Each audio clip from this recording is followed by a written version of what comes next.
visible? Yeah, it is. Yeah. Yeah. You can start. Sure. Okay. Okay, so again, a little introduction about myself. Kareema, Batool. I am working as a machine learning engineer or AI engineer right now in USA, and I did my master's from Harvard University, and I graduated in 2024. So a little bit about my background as well. I was born and raised in Quetta, Pakistan. And like my parents, they never attended any school or like any other form of education. And then I'm like one of 7 siblings, and I'm the youngest. I did my like all primary education, like my middle school, high school, from like a government school in Quetta itself. It's called within the like Hazara area. It's Mariabad, and it's called Mominabad Government Girls School. It was an Urdu medium all-girls school that I went to, and then I did my intermediate in engineering, pre-engineering, from another like local college again in Quetta. It's called Islamia College. It's on Archer Road, if anyone is familiar with that. And then after my primary education from Quetta, I went to JIK Institute, which is Ghulam Saqt Khan Institute, and it's in KPK, Khyber Pakhtunkhwa, Pakistan. And I did my bachelor's in computer science from there in 2022. And then right after my graduation, like my undergrad, a month later, I came to USA for my master's in data science from Harvard University. And then I did my master's for 2 years, 2022 to 2024. And now I'm graduated and I'm working. Okay. So, Quetta to GK. Again, I am like Hazara, and I was in Pakistan, in Quetta, and a lot of people might be aware of like how things are for us Hazaras in Afghanistan and also in Pakistan. So, growing up in Quetta was nothing less of a struggle because, again, like first of all, we were like the generation that we were like trying to study and like trying to do something with our career, because like our older generation, like our parents, they never attended any school. So it's always a struggle for first generation to come forward and do anything in terms of their career or in terms of like, getting successful. So that was always a struggle. And then another struggle is also because of this entire persecution and entire like this thing of Hazara persecution, or not only Hazara persecution, but also like the systematic oppression that you always feel, even if it's not like murdering someone, but like going to schools and going to colleges. Like I went to this like government school within Hazara area. The only reason was because I could not go anywhere outside of Mariabad, and that was very sad because again, like we have very limited options within our Hazara area. So it's always good to have that openness to like just be able to go to any school within the city. But for us Hazaras, it's not like we don't have access to the entire city of Quetta. We just have access to our own area. That is changing right now, which is good. But in my time, that was not the case. Although like I was always very, very adamant, and I was always very interested in my studies, and my family knew it, and they were always extremely supportive. But at the same time, they couldn't do anything about it because again, it's like, if they're sending their daughter outside of the Hazara, they're always like sort of in this constant phase of like fear and because anything can happen. So that is like from the Hazara perspective, and like I'm Shia, and like most of Hazaras are Shias as well.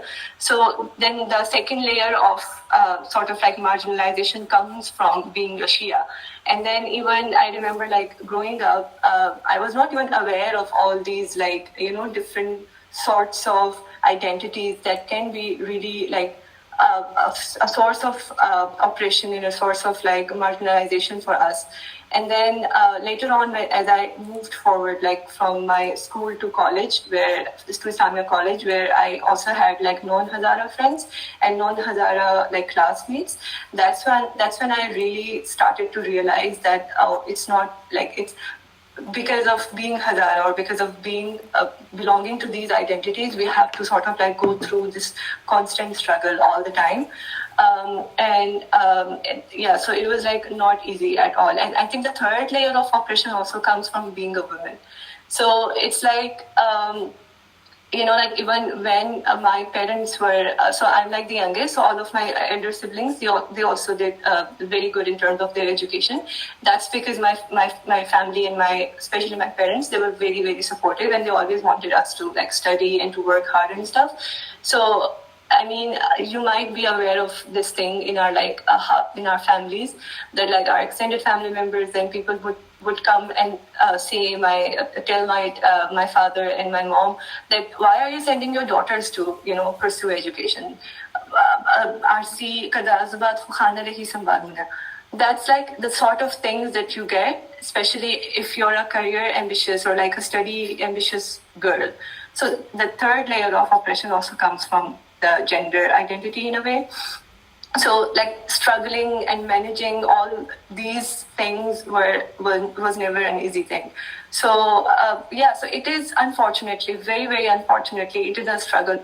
And so all of these things are also like on the basis of oppression, but aside from that, the personality that you develop, that also gets affected, because you're not exposed to the entire culture of that country. You're not even exposed to the entire culture of that city. You're just really restricted to your one area, and you cannot see anyone outside of that community, outside of Hazara community, so that like you can also build the strong sense of how things work and like how other people they live their life.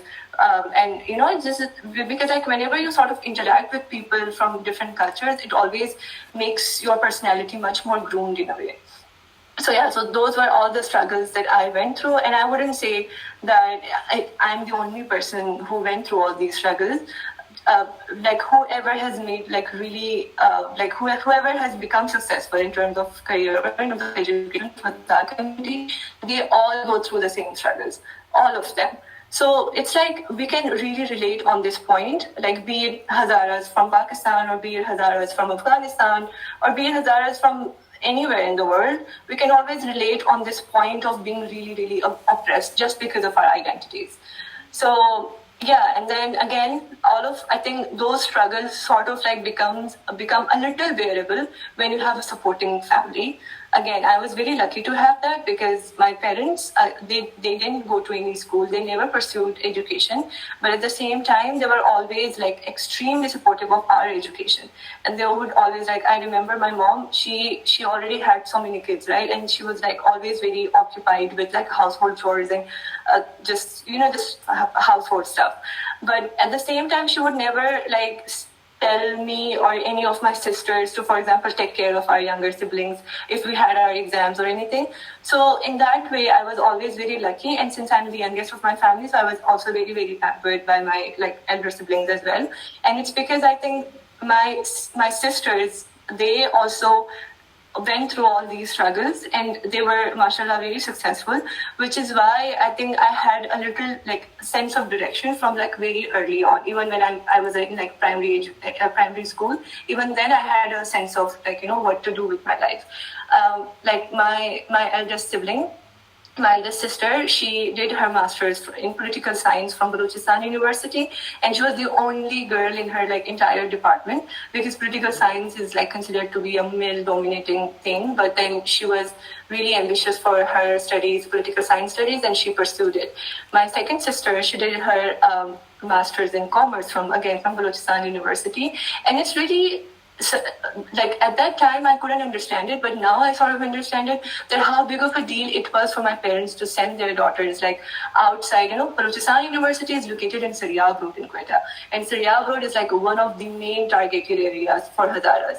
But they would still send my daughters to study and to go there and pursue their education, which I feel is commendable on their part, because they always believed in having making things easier in terms of education for their children. So I always had very strong moral support. I always had someone to look up to as well, in terms of because I had my sisters who sort of did something with their career. So I did have that sense of direction from early on. And at the same time, I also think that in our society, there's like, and I'm not talking about only Hazara society. I think it's very common among like all South Asian societies, or it might be common in Afghanistan as well, that like girls, especially for girls, it's like their entire identity, their entire life struggle just becomes to get married, you know? And that's like really something which is sort of like stopping most of the people to pursue their dreams or to pursue their careers, because they're always taught to be suitable for a housewife role, or to like make yourself groomed enough to get married to someone.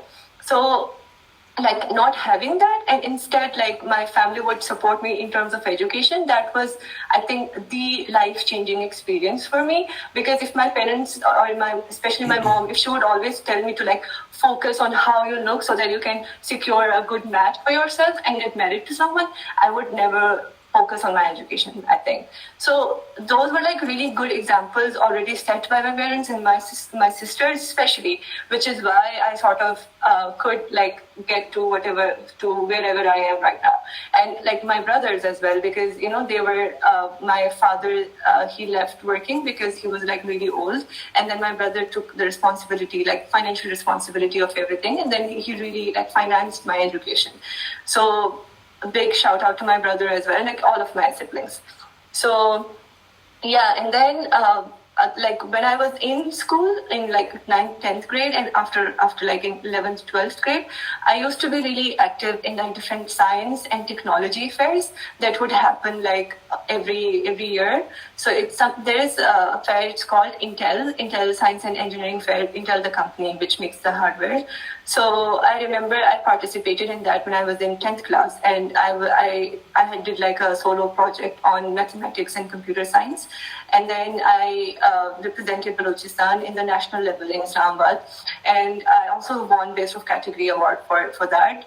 And I think that was also like a moment where I could go outside of Quetta. That was the first time I went outside of Quetta. And that was in 10th class. And then I could meet people from like other cities in Pakistan, and they had like very diverse background and different backgrounds from what my background was.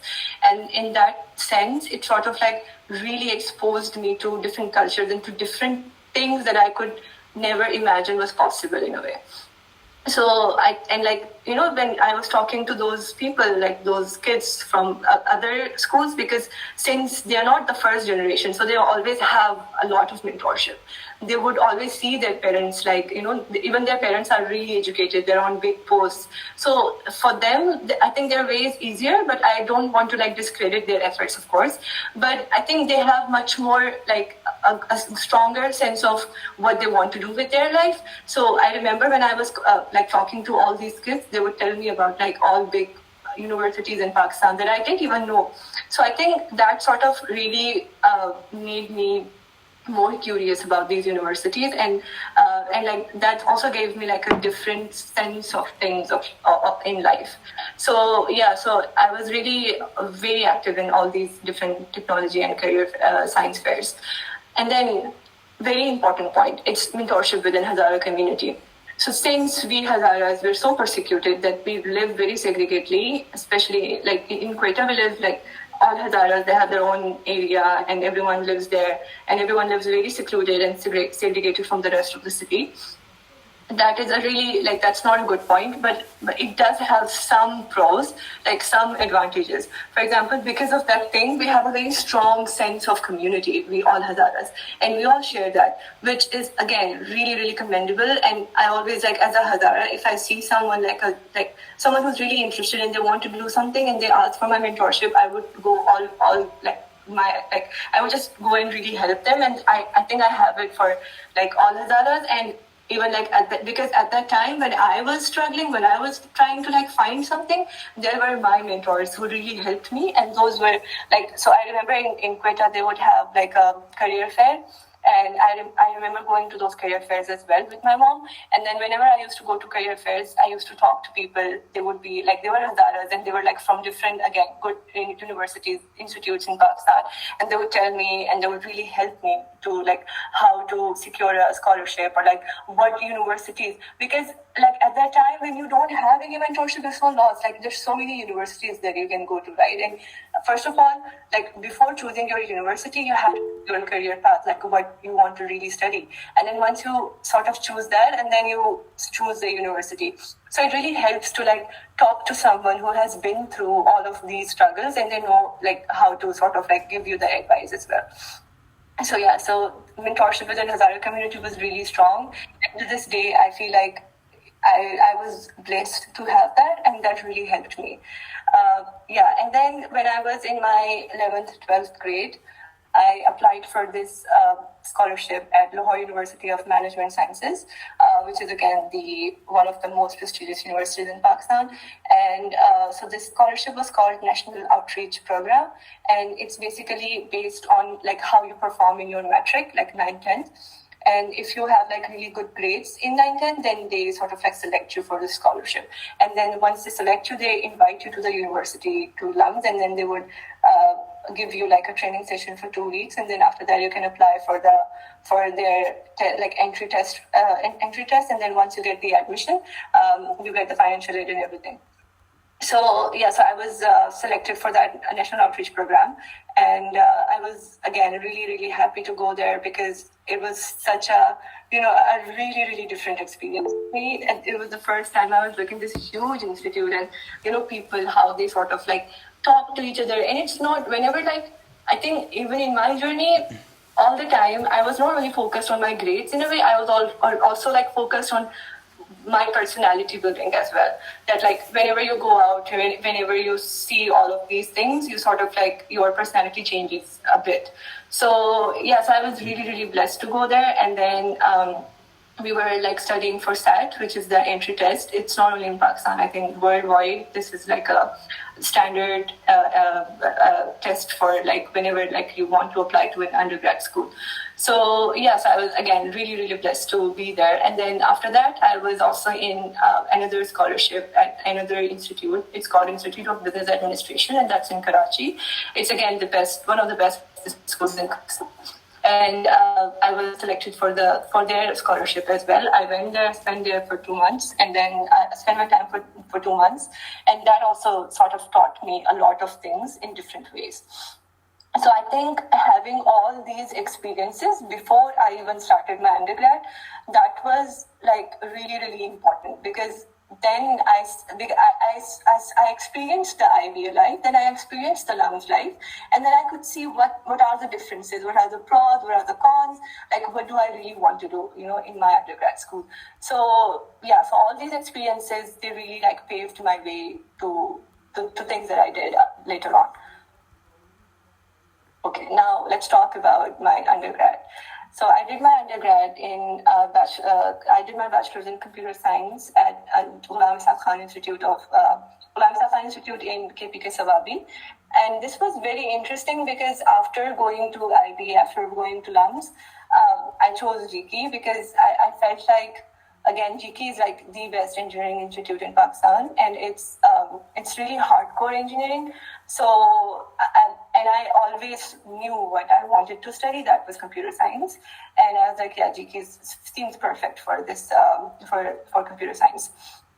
So when I was again like applying for GK, I went for their admission test. I just like did it. I didn't even really like prepare for their admission test, but because I had already prepared for other universities, I could give it even without preparing. So that was good, and then I got admitted. Now the second challenge was to like how my family would react to this, because again this institute is like miles away from Quetta. It's on the opposite end of Pakistan. It's in KPK, which is closer which is in the northern areas, and it's closer to Islamabad. So, and it's in Khyber Pakhtunkhwa, and this institute is in like a small town, and like that town, like culturally, if you think about it, like how difficult it would be for a Hazara person to go there, because first of all, it's again like opposite end of country. Secondly, like I was someone who would not even go outside of like Mariabad or Hazara town in Quetta. So how can I just really go to like opposite end? So, and like live there for 4 years.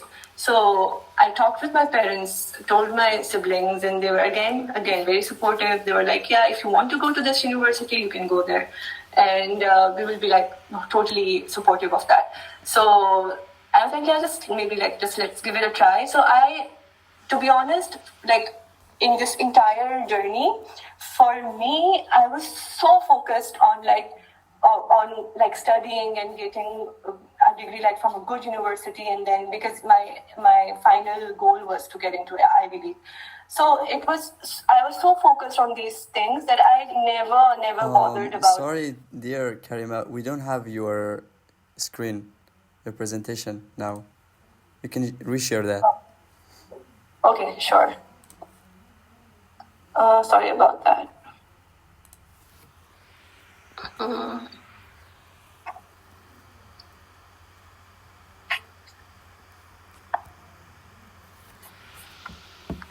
Do you see it now? Yeah, it's done. Go ahead. Okay, so yeah, where was I? Yeah, so I was so focused on just like getting to like a good college for my undergrad, and then after that, because I wanted to go to Ivy League, that I never bothered about, I wouldn't say smaller like other inconveniences. For example, like I'll be really homesick there because I've never except for 2 months or like a week or something, I had never lived alone, not with my parents or not with my family around. So, but I never bothered about these things because I was really, really focused on going there, getting like good grades, just like whatever I wanted to do with GK. So when I went there, I remember that the first day I went, and then I went inside my dorm, like my hostel, and then there were like other girls coming as well with the first day. And my parents, they had to come back to they dropped me there, and they had to come back from Peshawar area back to Quetta. So they didn't stay with me for that day. But all the other parents, they were with their kids on the first day. So I remember that exact moment when I was in my hostel and I was looking at all these girls, and I was thinking that, oh wow, these girls, they come from like such amazing backgrounds, because again, this is like a very big prestigious institute. So all these people that come there, they're from like really rich backgrounds, and they come from like really like rich schools as well.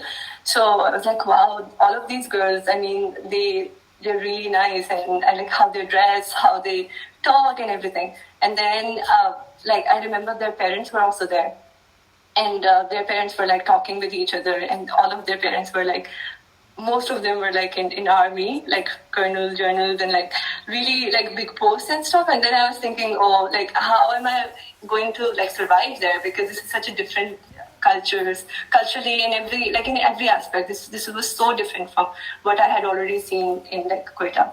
So yeah, so all those thoughts, those fears and everything, it was always there. So, but I would not share it with anyone. I wouldn't even share it with my family, because if I shared like anything about those stuff, they would get really worried about me. So I never shared. So, and then secondly, like the language barrier, because again, I did my schooling in like an Urdu medium school, and then again I did my first year and second year of college, again from like a Urdu medium college. So I was not fluent in English. I didn't all these kids, they were talking like really fluent English, and they knew how to carry themselves. They knew how to personally and everything. And I never knew that, because again, like there's so much difference in like how they were brought up and how I was brought up.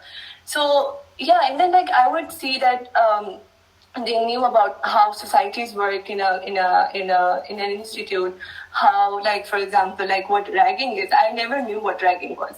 So like all these differences and stuff. And then I used to feel a little inferior in terms of like not being able to fluently talk in English as well. So, but then I made friends, and to be honest, the first month of my undergrad, I didn't feel homesick at all. I was so happy. I was making friends every day. I was like, oh wow, this is so huge. I'm here. This is the institute, and I'm like studying here. I never felt anything. But then, because of the background difference, like academic background difference as well, because I did my, again, schooling and intermediate from Balochistan board. And Balochistan board is one of the worst boards in Pakistan because they never taught us the problem solving skills. Like I would prepare for my exams in like metric and intermediate. I would go for my exams and I would be like, I would have done those questions so many times. You know, like that rectification thing. I would have done those questions so many times because I used to study a lot. That whenever there would be a question in the exam, I would just know how to do it, you know, not thinking about how to solve the question. So I never learned that like problem solving skill in a way. Whereas all of my classmates, my friends, they were coming from like mostly, so in Pakistan there is a schooling system called O-levels, A-levels. It's a British schooling system. Most of them were from O-level, A-levels, and they had such rich background. They knew how to solve things. They knew how to do mathematics, like calculus. They knew how to do physics and mechanics and everything. But for me, the only thing that I had, I think, that was hard work. I used to really, really work hard. I used to be in library most of my time. I would just study. And then after a month, I sort of like started to get a little like more homesick, and then I started to feel more overwhelmed, and you know, like all types of feelings that what am I doing? I don't even know, because most of my classmates, they had come from CS background, especially from like really good university schools in CS, so they were really good with their programming skills. I was not as good. I remember this one lab we used to have, programming lab, and I could do only one question out of 3. And I was so heartbroken because it's so difficult for someone who had already always been the like first position holder, and suddenly like you can do only one question out of 3. That's like I was depressed. I was depressed for like a month because of that. And I remember the next week we had the exams for that lab, and then I scored 30 out of 3 in that 30 out of 30 in that lab. So I think that was also like a turning point for me, and I was like, I can do it. I guess with my hard work I can do it. I don't care if like I don't have the enough background as they have, but what I have, I think, is more than enough. And then suddenly everyone within like my batch, they sort of started like coming to me for like things that they couldn't understand in like calculus and in mechanics and anything they would come to, and I would teach them. So I sort of like started to gain that image of, you know, very padhaku or like nerdy student. So this was all my like initial sort of struggles, and also because I had such a clear and vision and goal that I wanted to go for my master's right after my undergrad without doing any job. I wanted to go for my master's, and I wanted to come to US to like a really good Ivy League university. So I was very focused on getting good grades, because for masters you have to get good grades. So for me, I think that's how I sort of started my GK life. And then there's another thing of like how you manage academics, your grades, with the social life.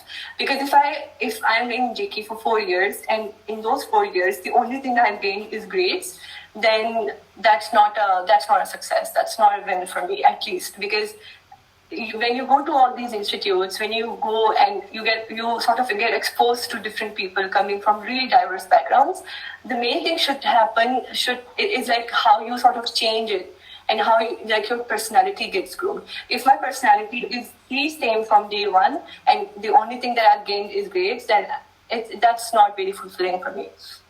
So like, you know, and that personality aspect comes from interacting with people, and for that you have to have a social life. You have to see, okay, so today I've hung out with like 10 of my friends, but like if you do it too much, then your grades would be affected, right? So you have to find a good balance of how like you want to do the socializing stuff, and also at the same time study as well.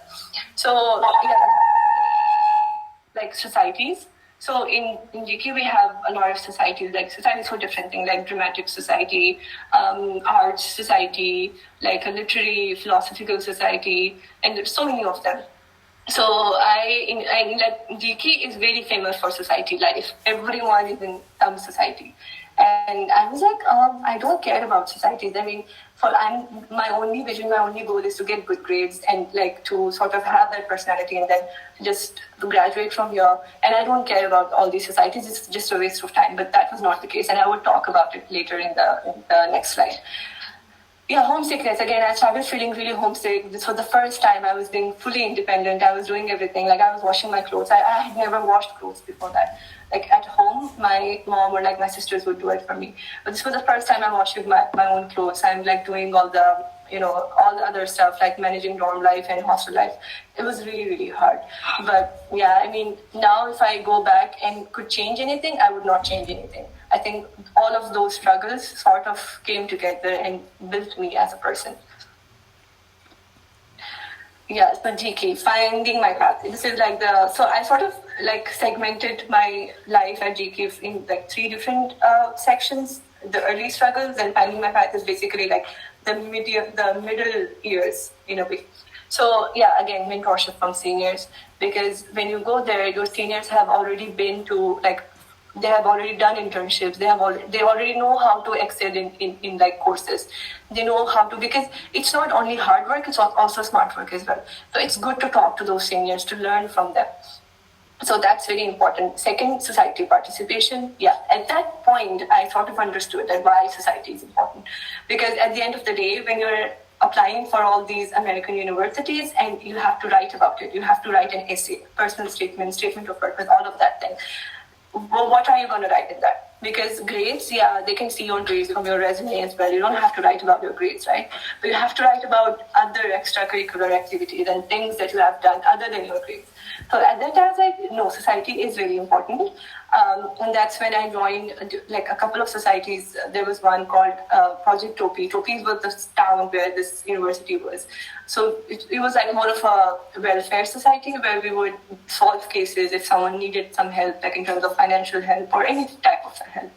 And then I was not really active in that society, but then I joined debate team, which is British parliamentary debating, where you would have like 4 teams of 2 people and then you would debate about certain things. And from that debating team, I could participate in so many debating competitions nationally and internationally. So I went for Imperial College debating, which is Imperial College is in London. I couldn't go like in person because this was COVID time, but we did it like online. And so I was debating with my partner, and really sort of like I could learn so much from that. And then after that, I went for another debating competition, which was the Cambridge Women Debating. Again, it's in UK, but the competition was online because of COVID phase. So again, I could learn so many things from that debating competition as well. But I think the main thing that I did in terms of society work, that was founding and being the president of Women Engineering Society. So GK is, again, a very hardcore engineering institute. And whenever there's an engineering institute, you would always see that there's so less girls than guys. Because engineering is, like the stereotype that engineering is good for boys. This is like a hard field, and girls, they should not go to engineering. They should either become a doctor or something. So that's why in like GK, it was almost all boys college, all boys university, because I remember in my batch of like 500 to 600 students, only 35 of them were female students. So a very insane ratio in terms of gender. So it was very important to sort of like have a society only for women, because our struggles were very different from the guys over there. Like in terms of mentorship, in terms of like giving them a path, a sense of connection, like a sense of direction as well. So I founded this society with 2 of my friends, very dear friends. And then I became the president for that society as well. Again, continuation of that internship. So we had to do like an internship after our 6th semester. So how do you sort of like research on like where do you want to go for internship, or like once you find that out, then how you prepare yourself for all those internship interviews, because like big companies, so there are a few big companies that I interviewed for example, P&G, Unilever, all these big companies, they have like multiple rounds of interviews and you have to be really good at it.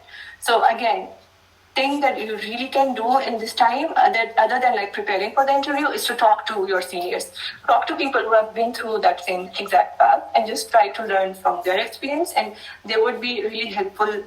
Like most of the people are really helpful if you like ask them in a nice, polite, good way.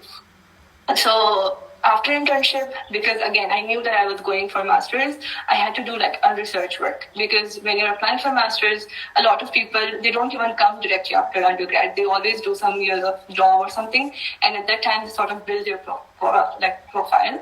And like research profile is very, very important for graduate studies. So, but again, like GK was very employment centric. They were not like research centric, or they were not like master's or graduation level studies centric. So it was like a different level of struggle to when you're the only person who's doing a research work. And like I could see my friends, they were hanging out, they were having fun, and I'm the only one. I'm just like sitting in the library and I'm doing some research work to get it published and everything. It was such a struggle, but I was able to publish machine learning, like artificial intelligence research work with my professor. And to IEEE, it's like an international conference for machine learning and for artificial intelligence. And I had to also present it in Islamabad. So yeah, again, a lot of struggle, but worth it. And then final steps. So, which was the crucial point, I think. I had done a lot of things up to that point, but then whatever I did after that sort of made the deal or break the deal. So, yeah, graduate school applications, again, deciding what you really want to do, where do you want to go. For me, it was such a struggle to like keep a balanced sort of list of universities that I wanted to apply to, because Harvard's acceptance rate is around 4%. Like globally, internationally, it's 4%. So, like, how can you bet so highly on something which has only 4% acceptance rate? So you need to and it's not only for Harvard, so for all the Ivy League universities, for Stanford, for MIT. So you need to find like a good balance of universities that are really good and you really want to go there, and universities that you think is easier to go to. So I made my list. I did a lot of research, different universities, how they sort of like look at your applications, because when you apply, there's so many things in your profile. Like, first of all, you have to apply through their application form, and then after that, they could see at your resume, they see at your recommendation letters from your professors, they see at all the extracurricular work, and the most important thing, they look at your essays, personal statement of purpose. So all of these things are equally important, and you have to like really spend good time in like doing all these stuff. I started it way like in terms of networking and like finding all my seniors, mostly from GK, who did something similar, and they could share their experience with me, and they could help me to get admitted to these universities. I still remember I attended like a webinar from my seniors, and I met my senior who was also they did their undergrad from GK, and then they came to Stanford for studies, and they were working at Google. So I met him, and I was like, can you please help me out with my application process? And he was really helpful, and he really helped me out as well. So it's like, you have to do all these. Like, you cannot just apply to a university. You have to do your research beforehand. So all of these things are really, really important. Again, essays. I cannot emphasize enough how important essays are, especially for Ivy Leagues. They always look at what type of person you are, and you cannot show your personality from your resume. You cannot show your personality from your application form. You show your personality through your wordings, from your story, and you have to have solid story. So there are some tips, there are some guidelines on how to write these essays, and I mean that should be a whole complete webinar, but I would just like briefly talk about them. So personal statement is one type of essay, then there's the statement of purpose. So in personal statement, you have to write about your struggles, about your background, how you were coming from, where are you coming from, and like what were your achievements, what were things that you felt sort of changed you in terms of personality, and all of these stuff. And then the second essay is the statement of purpose.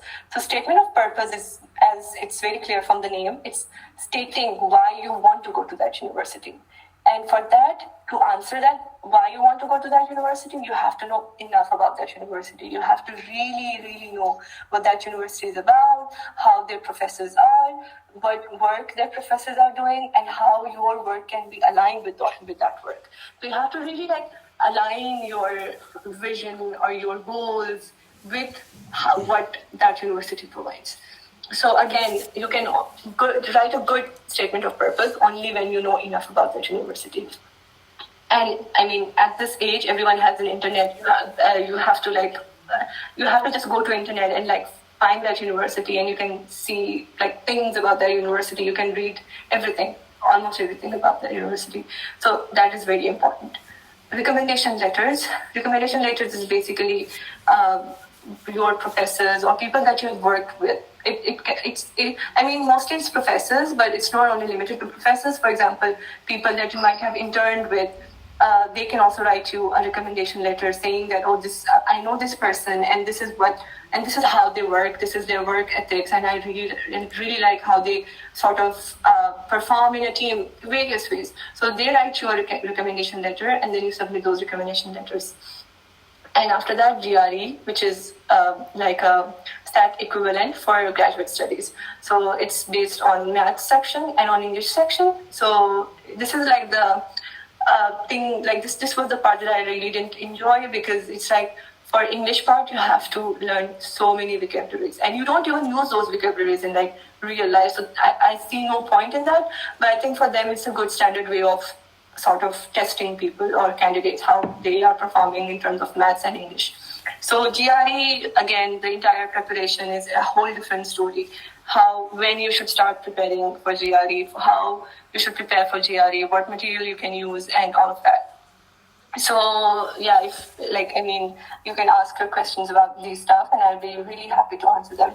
But I just want to talk briefly about these stuff so that I can I can give you a whole picture of everything. And then in my final year, I also was really involved in my society responsibilities, because at that time I was the president of the society, and I was sort of representing the entire female body of GIT Institute. And our rector at that time, he was also very cooperative, very helpful. So whenever there would be something and he wanted to make a decision for the girls, the female body, he would always call me in his office, and we would talk about how you can, because again GK had very small proportion of girls, so he would ask me, okay, what steps can we take to make GK more friendly towards girls, or how we can attract the female population to come to GK and get admitted here.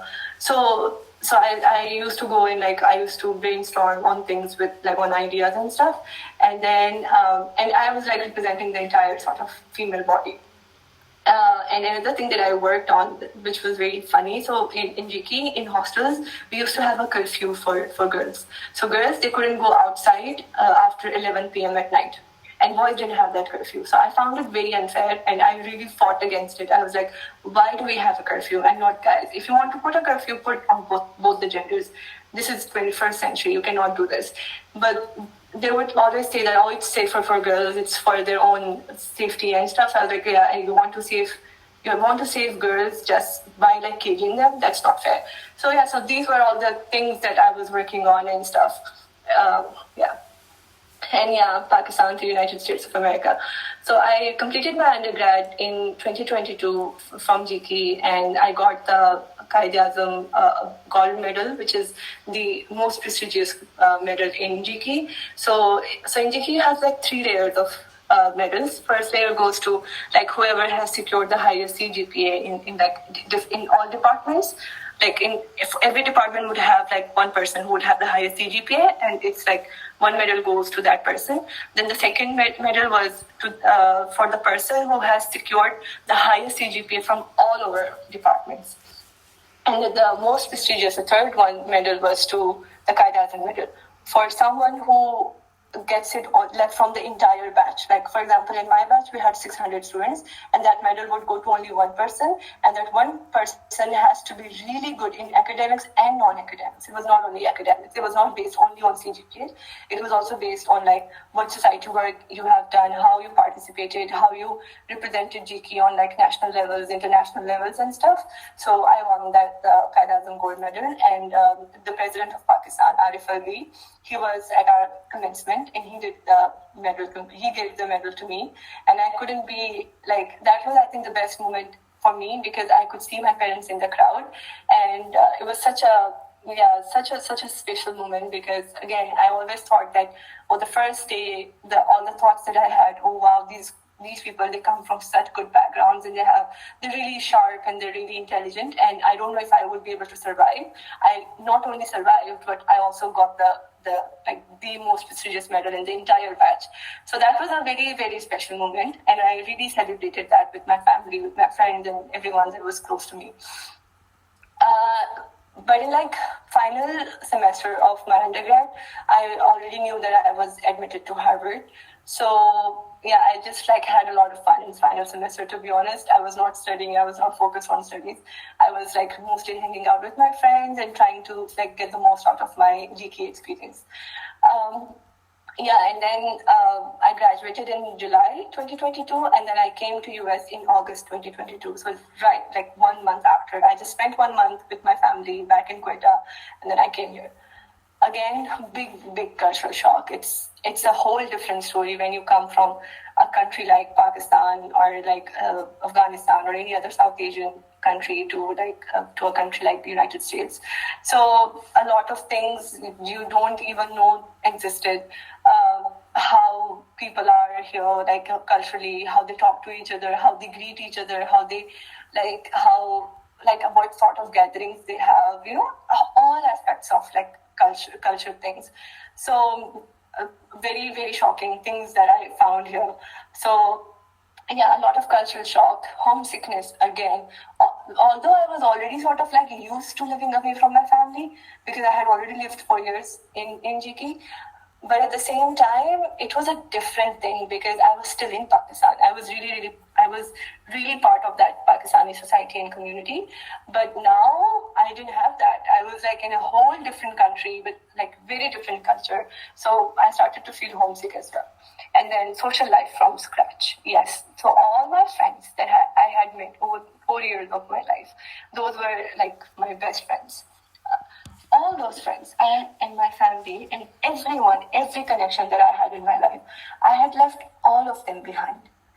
I didn't know anyone in this country. I had no friends. So you have to sort of rebuild your social life, your networks, your friends from scratch, which is very overwhelming if you think about it. So yeah, I was building my social life. I'm a very social person. I go to all the events. I would go for match screenings, cricket match screenings, whenever there was a Pakistan versus India match or any match, I would go. I would try to make friends with them and stuff. Looking beyond perceptions as well. So again, coming from Pakistan, I had my own perceptions about things. I had my own judgments. And judgments like, white people, they're not really nice, or they're not really, they would judge us on a lot of things. But then I made a few friends, and I was like, no, they're not. I think all humans are really, really alike. And if you want to focus on the differences, you can do that. But at the same time, if you want to be really, you have to build good, strong bonds with people, you can do that, irrespective of what culture they come from, irrespective of what religion they come from, irrespective of anything, any identity that they belong to. So, looking beyond my perceptions, being really open to other cultures, to other religions, to people in general, it was a struggle because I was not born with that. So I had to do that. And then self-reliant, again, doing everything yourself, like cooking for yourself, again, doing your laundry by yourself, doing all the grocery things by yourself. Like I didn't have a car, so I used to take a bus, go to the grocery store, take all the grocery store, and the bags were really heavy, and then come back, cook that. So, it was just And then there was a point when I used to like call my mom and I was like, how all your life, like how you decided what to cook, like every day. That's such a struggle for me because I cannot decide what to cook or what to eat in a day. So learn to cook, first of all. So, all of these things it was like there, and again, struggles. So yeah, master's in data science, Harvard University. Another thing that I really should talk about is the imposter syndrome. Imposter syndrome is basically a dilemma when you think that you're not worthy of what you have got. Like when I was at Harvard, I went through major imposter syndrome. Like I used to look around, I used to find people who would be from Stanford, who they did the undergrad from Stanford, from MIT, from all over the world, like the really sharp, intelligent minds. And I would think, what am I doing with these people? Like, how is it possible for me to come from Quetta to this place with all these people? So I would not even be able to like believe in it. And also at the same time, I would feel like maybe like these people, they're like much more intelligent, much more smarter than me. So why am I here with them?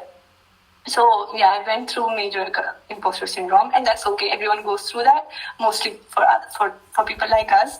But it's okay. You would find your way out of it as well. So yeah, and then secondly, academic performance. Again, I had to like perform really well in my courses and stuff. And here, I think one of the most one of the strongest thing is to also being able to make decisions for yourself. So like in my undergrad, we were given all the courses. They were like, okay, these are the courses that you're going to take this semester. That's it. When I came to Harvard, I had so many options in terms of courses. I could take courses from my own engineering school. I could take courses from law school, Harvard Law School. I could take courses from Harvard Kennedy School, which is a political science school. I could take courses from Harvard Education School, from Harvard Medical School. I could take courses from MIT. It was such a struggle to like decide what courses you should take and stuff. So, again, a lot of research work and a lot of like talking to other people to learn about these courses and how you sort of excel in that courses. And then, networking. So Harvard has the most effective alumni, and all of the people who sort of graduate from Harvard, they are the best in their field, be it like in politics, be it in tech, be it in medicine, everything. So if I would restrict myself only to my few classmates, I would never be able to take the full Harvard experience. So yeah, just like go talk to people from different principals, from different departments and learn from them. Managing finances is also a big struggle because my family could not support me in American dollars here, so I had to find my way out. In the very first semester, I found a job on campus. So I was a teaching fellow for a physics course, and they pay really well. So you can, if you're like doing an on-campus job, you can sort of afford like all the like how you sort of can survive in US. So yeah, I was doing that job, and I could like talk to all the undergrad students at Harvard, and it was a very, very amazing experience. So all these campus jobs you can take. You can be a librarian, you can be like a teaching fellow, teaching assistant, you can be mostly or gym receptionist or anything. Like, there are so many jobs on campus. I think these are the easiest way to sort of survive financially. And then once again, internship struggles. I had to find an internship as well. So for that, networking, talk to people, send them your resume, tell them that you're really interested in this internship. You want to really work with them, and just be really patient about the whole interview process, because all these big companies, they take months to recruit someone. So you have to be really patient along the way. And then finally, personal goals and hobbies. All my life in Pakistan, I was so focused on my studies that I never had time to build goals, to build hobbies. If someone would ask me, what are your hobbies? I could not answer that. I didn't know what my hobbies were. So it's not only like studies, because I was like, okay, I have made it already. I am here now. I can just like take it easy and also focus on other aspects of my life. So, just like be healthy. Like I started going to gym, I started weightlifting, I started like core training, just like really different sorts of workouts, Pilates and all of that. So I started all of that, and then that would make me feel so good about myself because I was putting something in, like I was putting an effort into my health, and that's very important. And then at the same time, I started to like go for like the painting classes and pottery, like when you make something out of mud.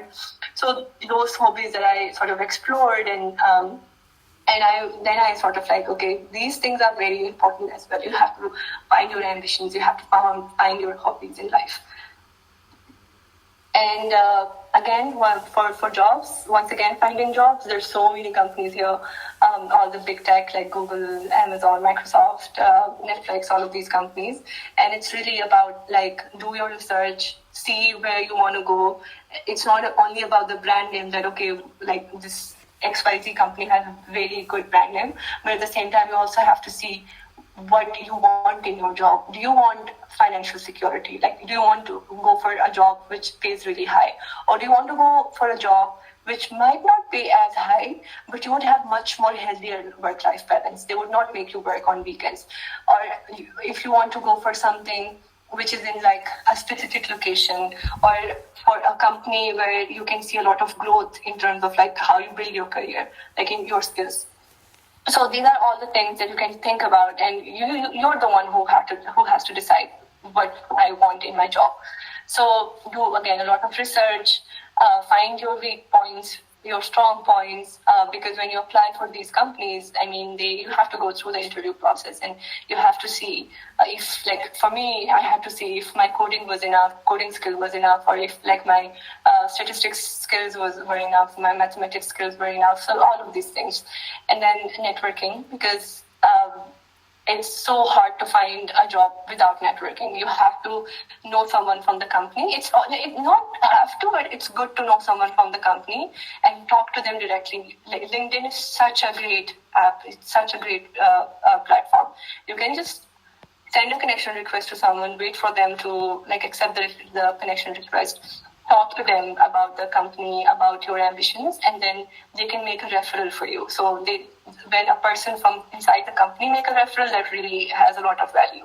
So, networking, again, resume building, you have to like think about how you build your resume from very early on. There are like specific standards. You don't have to put your picture in the resume, and not like anything which is not relevant to the job requirements, to the job roles. So resume building is also very important. Mm-hmm. LinkedIn, make your LinkedIn, and then interview preparation, lead code for coders, for programmers, lead code preparation. So all of these things that I'm mentioning, by the way, these are like from a very computer science perspective, and most of them might not most of them, but few of them might not even apply to other fields.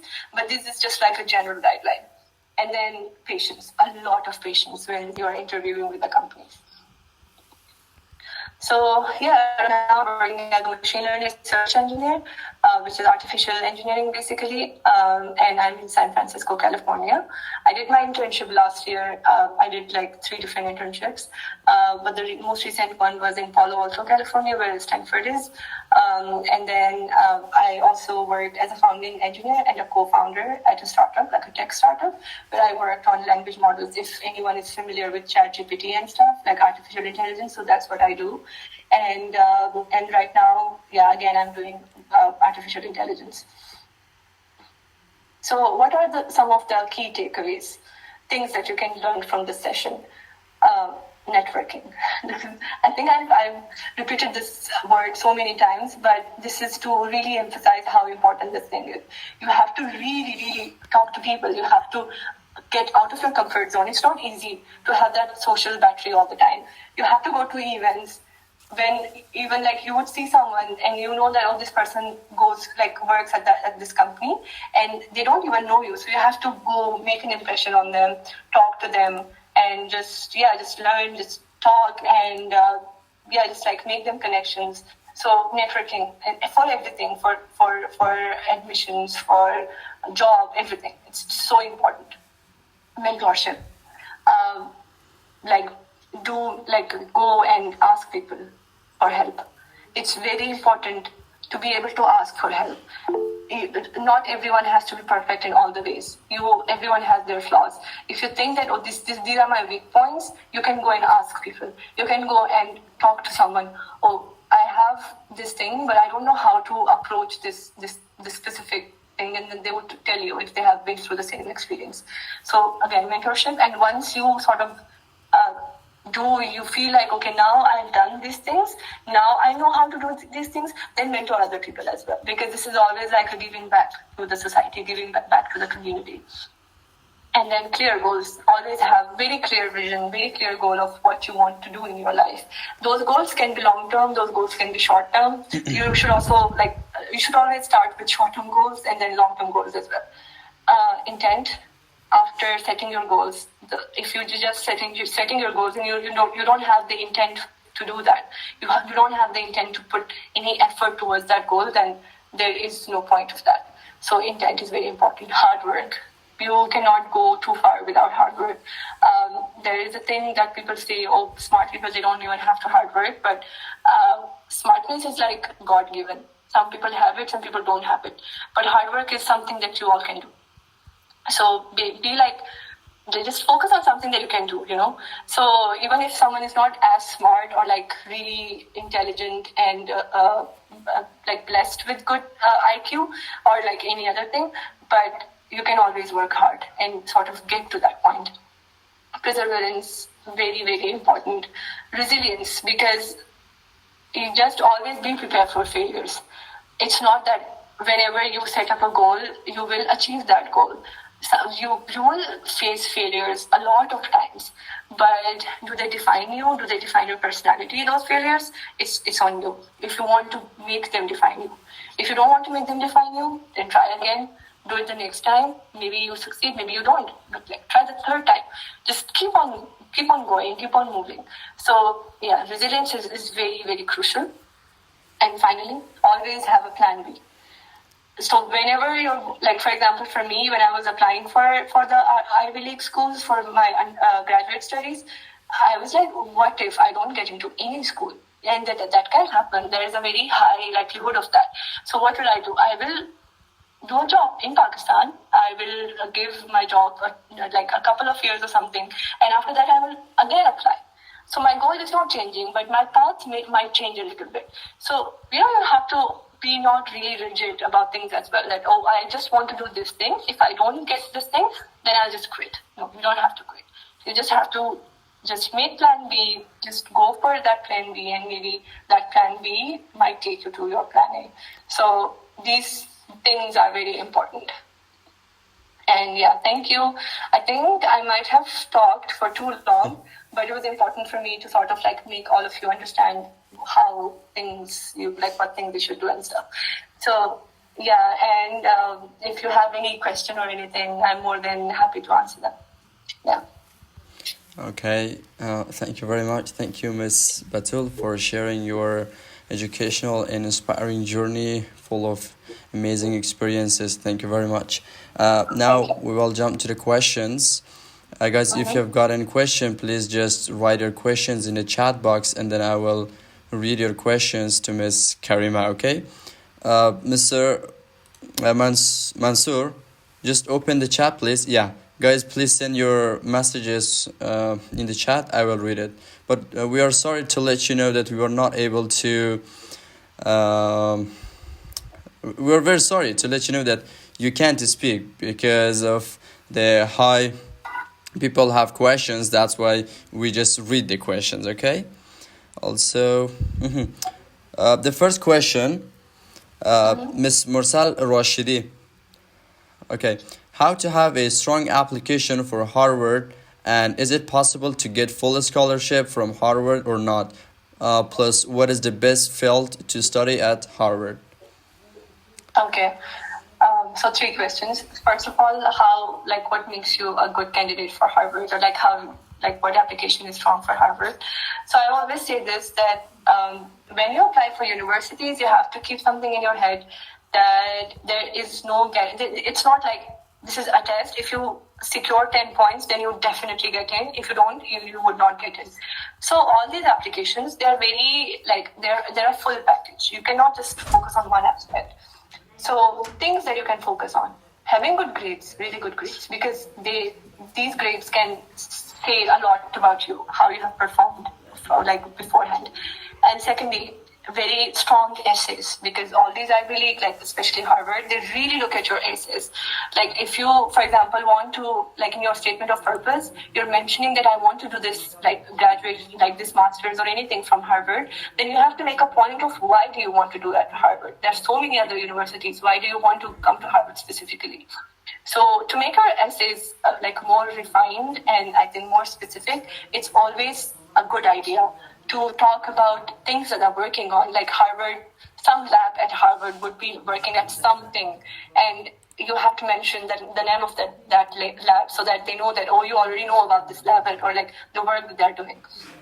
So these are all the things that you can do to make your application strong, and extracurricular activities really good. And also another thing which is very important. So all these universities at America, they really value diversity. So, and most of these universities also have a separate essay which says the diversity statement. So in the diversity statement, you can talk about your background, like being a Hazara, or any diverse, anything that you feel you have sort of faced, all the unfair things that you have faced just because you belong to a specific identity. Talk about those things. Those are also very important because they sort of tell them what diversity, you have a very diverse background. Second question, if I remember it correctly. What is the best field to study at Harvard? The best field? To study at Harvard? That really depends. Just make it short, please, Miss Kareema, because there are a lot of questions, Okay, so I think to find, Harvard is so good in so many aspects. You can study a lot of things at Harvard. That's on you to decide what you want to study. So, Harvard has a very strong engineering institute, has a very strong medicine institute, has a very strong law institute. So it's on you. It's once you decide what you want to study, then you have to select the university. Okay, great. Guys, I'm very sorry, but one of our colleagues has something to tell you guys. Qurban, are you there?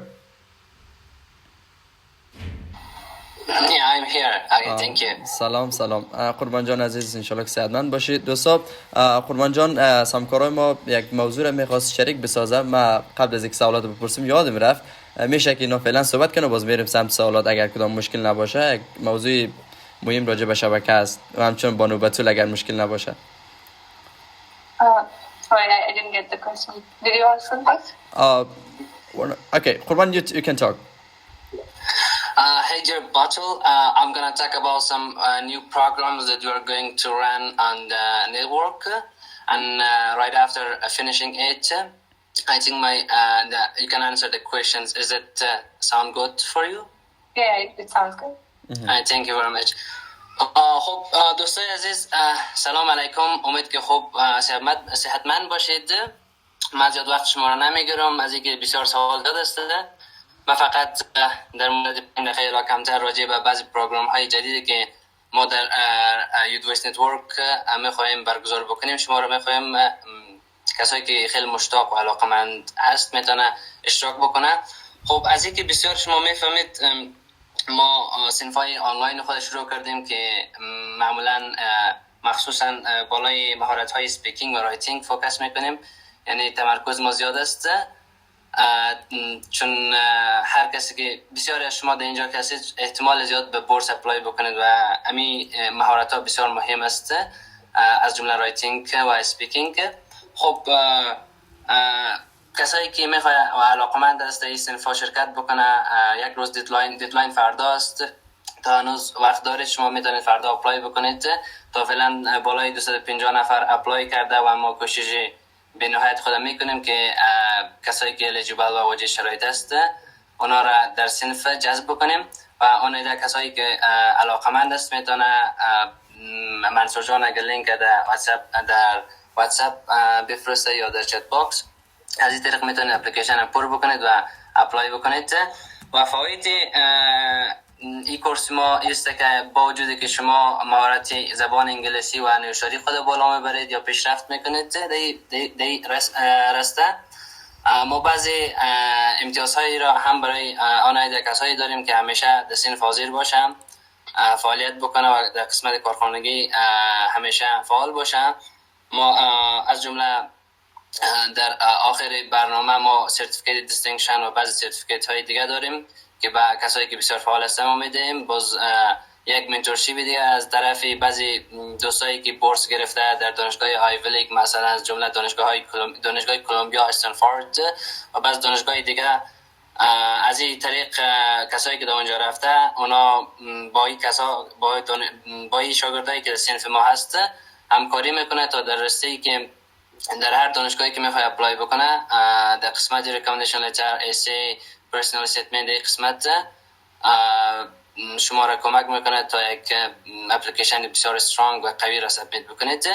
خب یک خبر خوش دارم برای آن کسایی که همچنان دوباره میخواد به بورس اپلای بکنه، قسمی که بانو باتول گفت، کسایی که میخواد بورس اپلای بکنه یکی از چیزهایی که بسیار امو اپلیکیشن یک شخص یا اپلیکنت بسیار قوی میسازه داشتن هاروارد میباشه یا داشتن امو در مسابقات شرکت بکنه و مدال بیاره.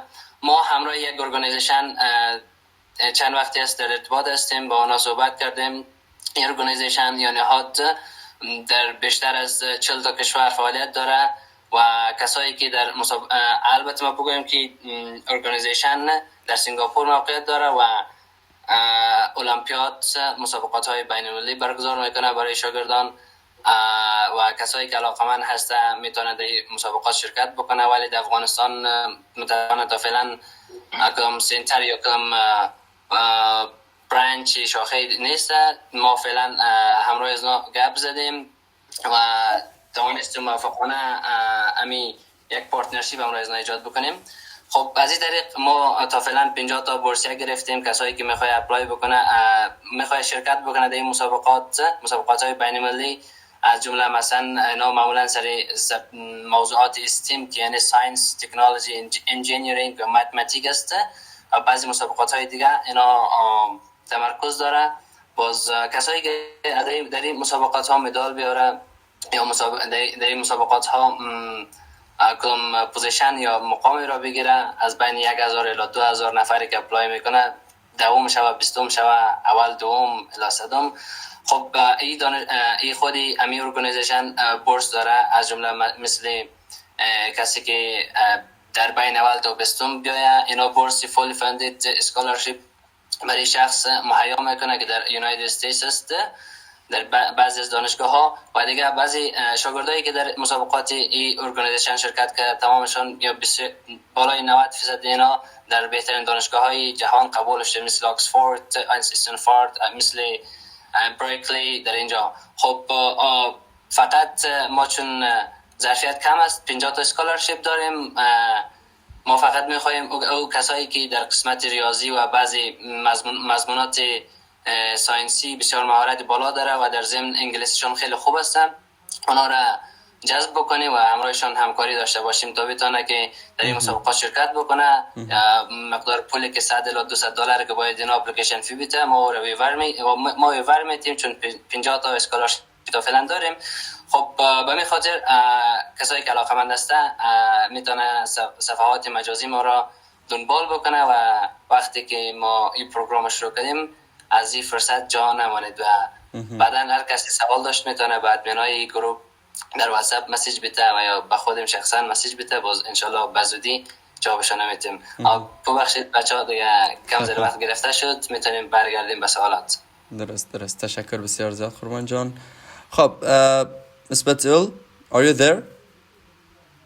Yes, I'm here. Okay. The second question is, was your scholarship fully funded or no? For what? For Harvard? Yeah, I think it's Harvard. So at Harvard, there are separate things that you can do. you can go for, it's not like fully funded scholarship, it's for financial aid. So financial aid is like when, and like there are like different schools, they have their own system. So you can apply for Harvard and then you can get the financial aid, but that would not cover everything. That's why it's important to like go for jobs on campus. But that's like my experience with Harvard. There might be other institutes that might offer fully funded scholarships. So these are the things that you can research when you're like selecting the universities. Great. Next question, Ms. Batool, you can close your screen now. Okay. Yeah. The third question, when we can apply for U.S. universities? When you can apply? Yeah. So, sorry, what? You meant? Well, it means that when the U.S. application forms open. Oh, okay. Again, varies from university to university, but for graduate studies, it opens in fall, and then you have to submit by December, January, or February. These are the three main months that a lot of universities have their deadlines in. So, like when I applied in December. So Harvard's deadline was 1st December. I applied before that. So, so it's going to be in fall. Yeah, the next question is, can you please elaborate how to attend Harvard, or it can be any other university? How to attend Harvard? Yeah, how to attend Harvard.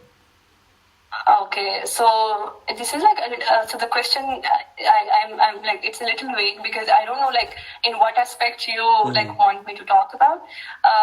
Again, like, you know, it's a whole thing. It's a whole journey. You have to build your profile. You have to do everything in your best. Like, I think one thing that you can do is really sort of focus on the studies that you're doing right now, because everything leads. Like, if I had not gotten good grades in my intermediate and metrics education, I would have not gotten into GK. If I had not gotten good grades in GK, I would have not gotten to Harvard. So it really starts from today. Like, whatever grade you are from right now, just focus on that. The next question, what were the most important points that she considered to be a student in Harvard? It means you. What were the important points? Sorry. That you were selected for. Okay, so again, first of all, grades, good grades, and there's a little bit of like when other people from other countries apply, they also look at like what undergrad school you're coming from, or like anything that like your past institutions. But for me, I think that was not the case, because I mean, GK is good in Pakistan, but like, do you know people would know it at Harvard? I don't think so. So I think mostly it was because of my grade and because of my essays. I had written very strong statement of purposes and personal statement as well. And then my recommendation letters, I had very strong recommendation letters from good professors. And I also had good grades in like GRE. The next question, does it need a lot of extracurricular for undergraduate program? For undergraduate program. So, I mean, you cannot do extracurricular if you're not having fun with it. So if you're doing some extracurricular activities, you should do it because you find it interesting, because you want to do it. And it's not like there is nothing lesser important than any other thing. Like if someone is into, for example, sports is really great.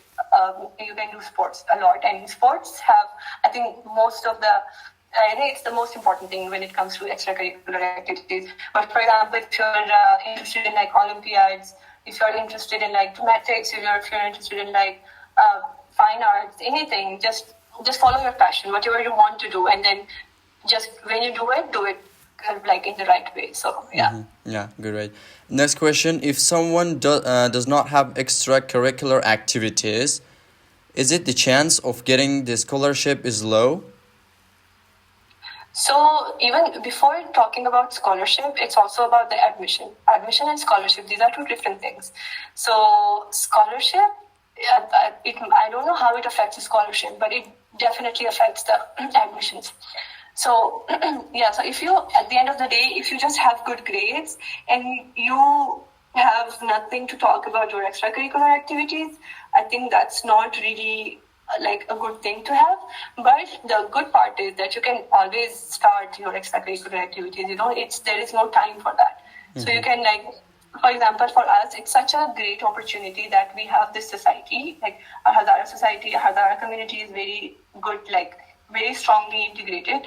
So you can always like take an initiative, maybe start mentoring other students, conduct like programs and stuff. These are all extracurricular activities. Great. And next question, what should we include in our personal statements? Okay. So a personal statement is basically, again, talking about your background or any struggle that you faced. I would not say just make stories, fake stories. No.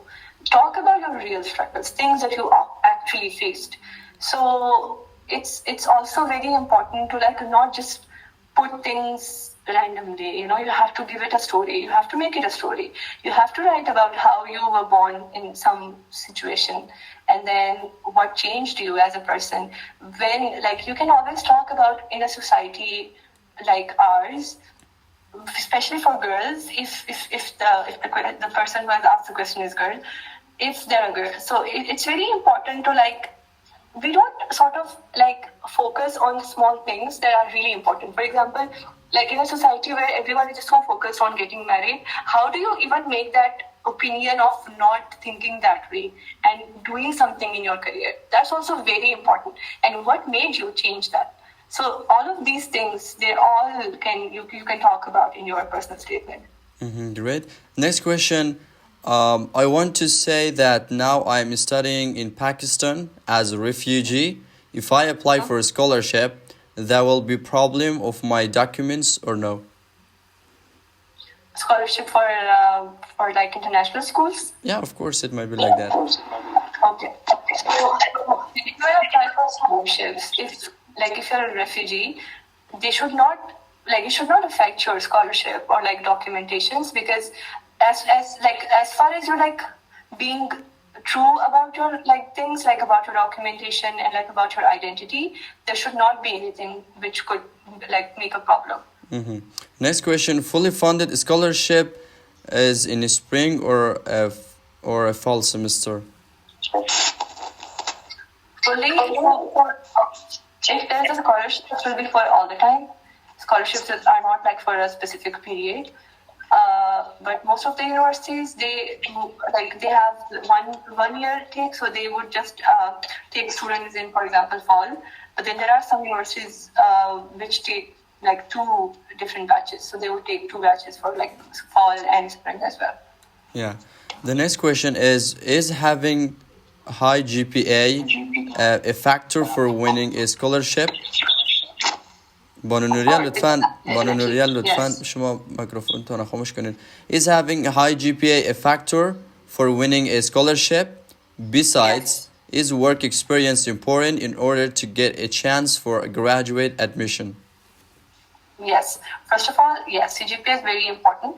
If you're fresh out of your undergrad and you want to apply, but if you don't have like a really amazing GPA, you have like decent GPA, but you have work experience that you can talk about, that's also very great. So that's why I said that it's not one thing. It's not like if you have this GPA, you would get in. If you don't have this GPA, you would not get in. There are people who didn't get in with like 4 CGPA, and like people who might have like only 2.89 GPA, they might have gotten in because they had something else to show. So it's like a full package. You can like focus on your strengths. The next question: How you get a scholarship? How you get a scholarship from Pakistan? Did you have a CNIC or Afghan refugees card? بانو نوریا منصور جان میشه بانو نوریا رو شما میوت کنین چون بسیار سر صدا میشه جلسه بفرمایید. Yeah, so go ahead. Was the question about did I see anyone from Afghanistan in my undergrad school? Yeah, it is like how you get a scholarship from Pakistan. Did you have CNIC or Afghan refugees card? No, I have CNIC. I'm a Pakistani national. Pakistani citizen. So, but like for scholarships, I think there are institutes which give scholarship to refugees, and there's a quota for that as well. So, I mean, I cannot talk about all the universities. I can just talk about the university that I am. And I mean, it was like 2 years ago, so I don't know if they have changed something in their policy. You can always go on their website and see for that. The next question, what is so important for Harvard University for application? We should prepare for that in undergraduate program. Your entire journey, because when you're talking about your things that you did in your undergrad, you're talking about everything. So, for example, when I did my essays, I talked about every aspect of my undergrad. That what grades, like how important for me was getting good grades, or how important for me was to like take part in these societies. Why did I choose those societies? What did I do? So it's like a whole journey. You have to build that. The next question, did you take SAT exam? So, yes, I took SAT exam, but that was in 2018, because that's when I went for my undergrad. And how SAT exam impacts for getting a scholarship? It impacts highly. If you take if you score really good SAT scores, that's what I've seen with like Pakistani kids. I don't know if that's the same with like in Afghanistan as well. But in Pakistan, if you score like really high SAT scores, you get scholarships from like like a lot of international institutes. The next question, what is your suggestion for Afghan girls that are passionate to get a scholarship like you in machine learning? So machine learning, okay. So again, there are going to be, so machine learning and artificial intelligence, again, it's highly male-dominated field. Even like right now where I'm working, I'm the only girl in my entire team. The rest are boys, the rest are men. So you would face a lot of struggles because of that, but it also sort of like nice to be that boss girl as well. So for scholarship, I can I think every institute, they have something of their own. So there is no like one thing that I can talk about in terms of scholarship. You have to first select the university and then check what scholarships they provide, what financial aid they provide. The next question is, can Ms. Kareema share a list of colleges and universities that provide up to 100% financial aid? I mean, I think it's like it's on to you to do it, because I don't know what I mean, when you apply for a university or you choose a university, there's so many factors you need to look at. Like again, if they like, for example, I want to study computer science, but if I'm looking at like an arts college, then there is no point, right? So you know what you want to study. Since you know what you want to study, then you have to just Google it, like top universities for this field which has scholarships. And the next question is, being an Afghan girl will make the situation a bit easier?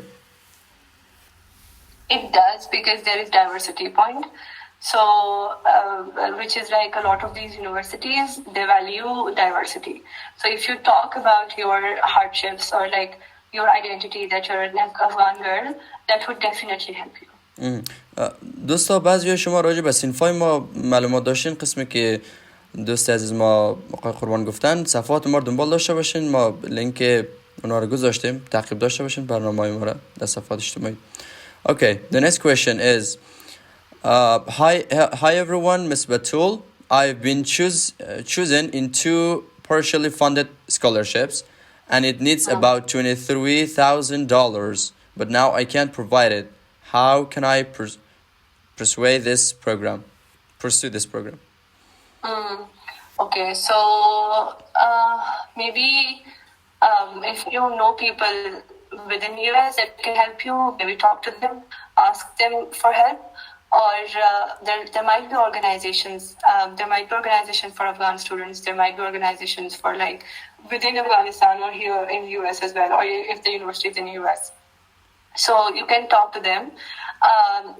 I think the last resort would be to have like a GoFundMe page if you know about it. So GoFundMe is like a thing where you can write your it's like an app thing. So you can like make your profile, talk about what you want this money for, and then you can just like promote it.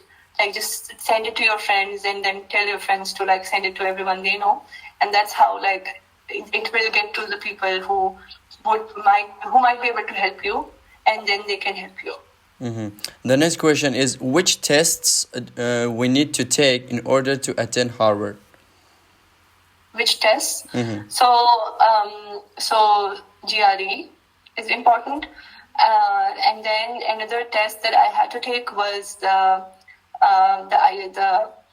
language test. So what is it called? Just a second, I need to check it.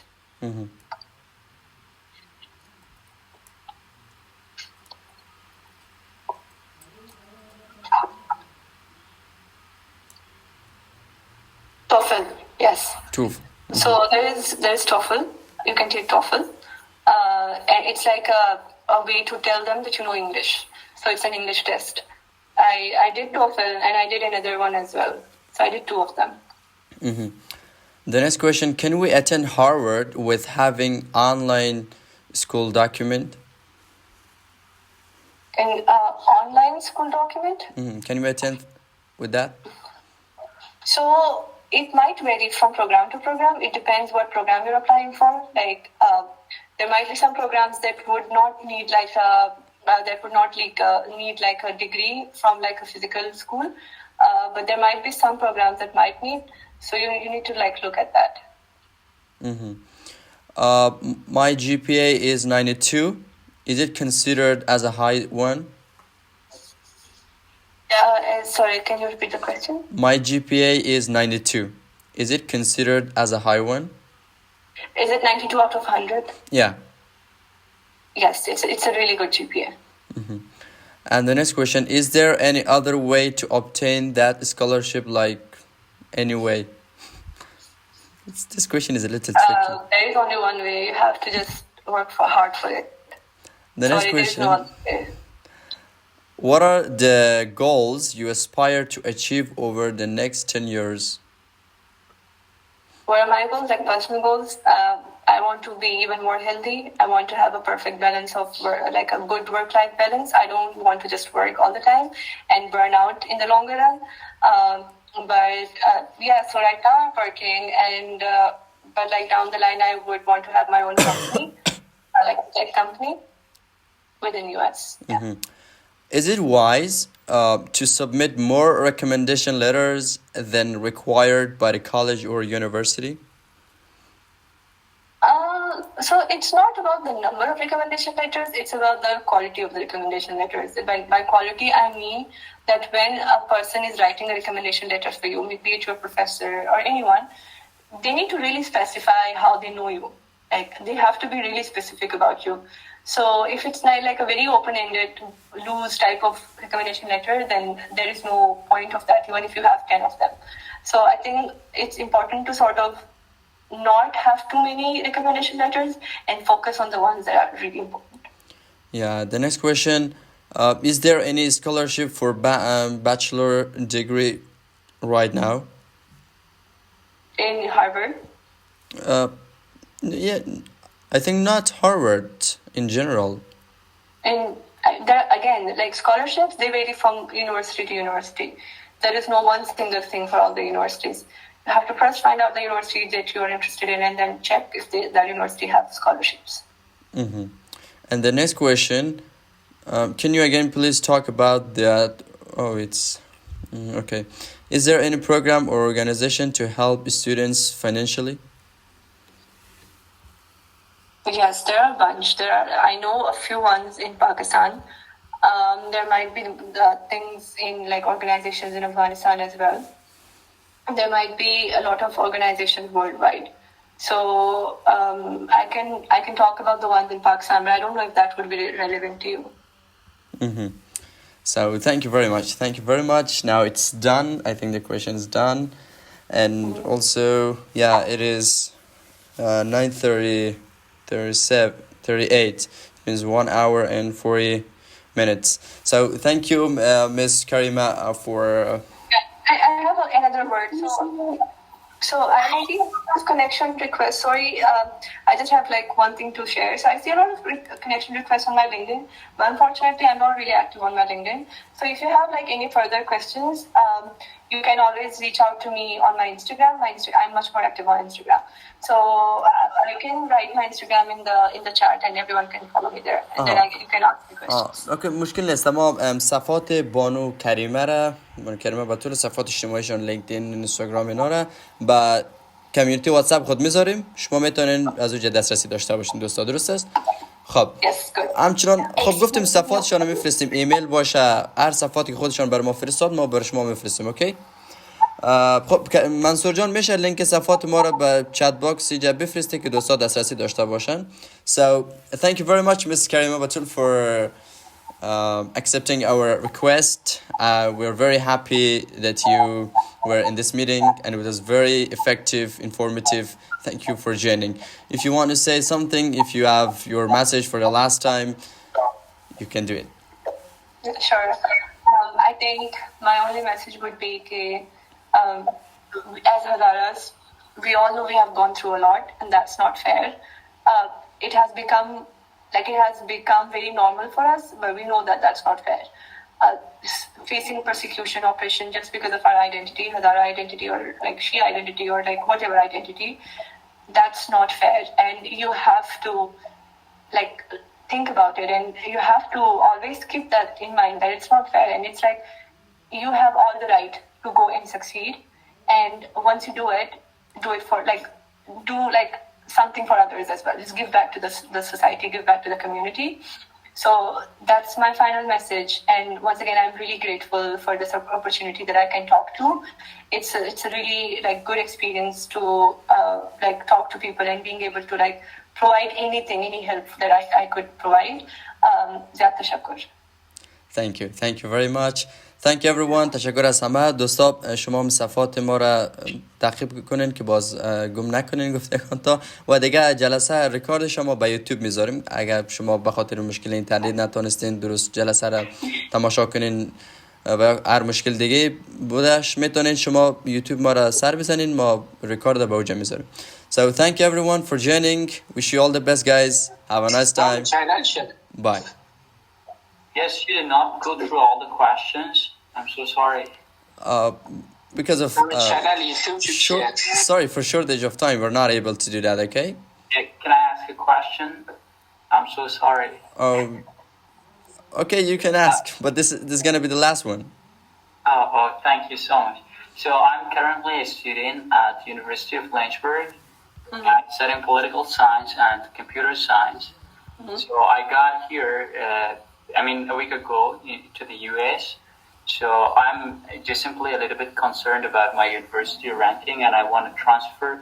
Can I apply as a first year student to Harvard and some Ivy League universities? Yeah, you can definitely apply.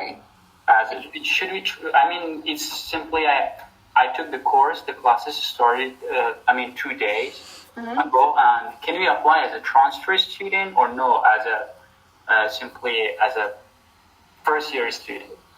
So because you have not succeeded, like you have not completed any of your course, so I don't know how you would be able to transfer it, because whenever you transfer your credits. So you've not done the course yet. So I think you should apply as a first year student.